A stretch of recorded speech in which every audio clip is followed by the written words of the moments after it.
दौसा में भाजपा कार्य समिति की बैठक में पार्टी के दिग्गज शामिल हुए। दरअसल कार्य समिति बैठक तो बहाना थी, दौसा विधानसभा सीट का उपचुनाव जीतना ही मकसद है।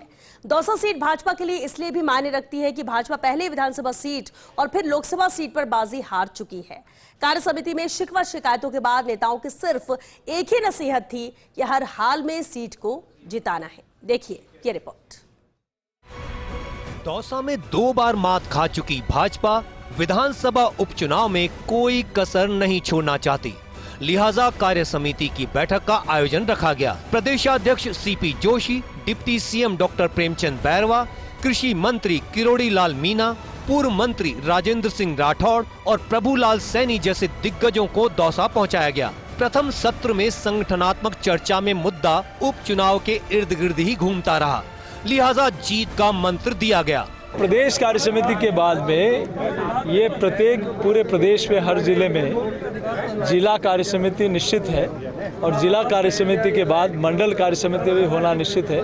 तो आज इसी निमित्त दौसा जिले की कार्य समिति संपन्न हुई, जिसमें आगामी कार्यक्रमों को लेकर योजना बनी, पुराने कार्यक्रमों की समीक्षा हुई और जो आगामी कार्यक्रम है उस पर सब लोगों को जिम्मेदारी दी गई। हमारे इस बैठक में हमारे यशस्वी प्रदेशाध्यक्ष सीपी जोशी जी आए थे।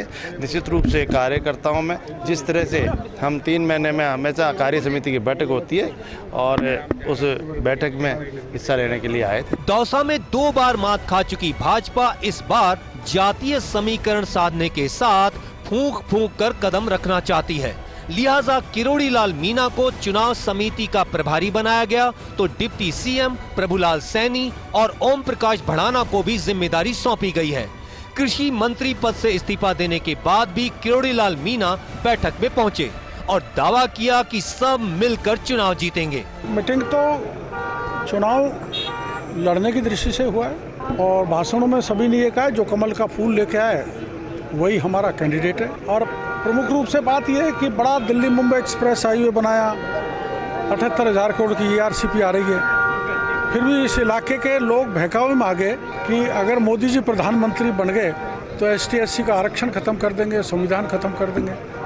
मोदी जी प्रधानमंत्री बन गए, ऐसी कोई बात नहीं हुई। वहीं जीत की रणनीति में भाजपा ने दूसरा सत्र केवल दौसा विधानसभा पदाधिकारियों के लिए रखा और सरकार के काम को जनता तक ले जाने के लिए कमर कसने की नसीहत दी।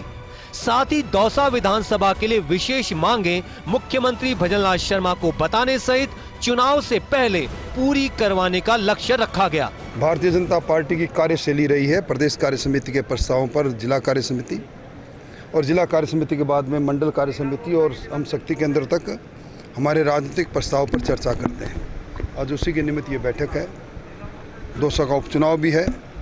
दूसरी छोटी बैठक में दौसा के कार्यकर्ताओं से उपचुनाव के संदर्भ में बात करेंगे और निश्चित तौर पर ये 5 चुनाव भारतीय जनता पार्टी के लिए चुनौती है। उस चुनौती को हमने स्वीकार किया है और हम इन सारी चुनाव को जीतेंगे। पूरे जिलों में वर्किंग कमेटी की मीटिंगें हो रही है और खास तौर से 5 ऐसे विधानसभा क्षेत्र हैं जहां पर उपचुनाव होने हैं और खास तौर से आज जो यहाँ वर्किंग कमेटी हुई है यहाँ के भी विधानसभा के चुनाव होने हैं। अभी पार्टी का मोटा मोटा जो विचार है वो डबल इंजन सरकार के द्वारा जो काम किए गए, चाहे वो किसान हित में किए गए हो, युवाओं के हित में हो या सरकारी नौकरी देने का सवाल रहा हो, सड़कों का सवाल हो, कृषि से जुड़े विषयों का सवाल हो, इन विषयों के आधार पे ये विधानसभा चुनाव लड़ेंगे। वैसे तो उपचुनाव से जुड़ी 5 सीटों को जीतना भाजपा के लिए प्रतिष्ठा का सवाल है, लेकिन दौसा सीट के मायने बड़े हैं। Laxmikant Sharma, first India news, Dausa.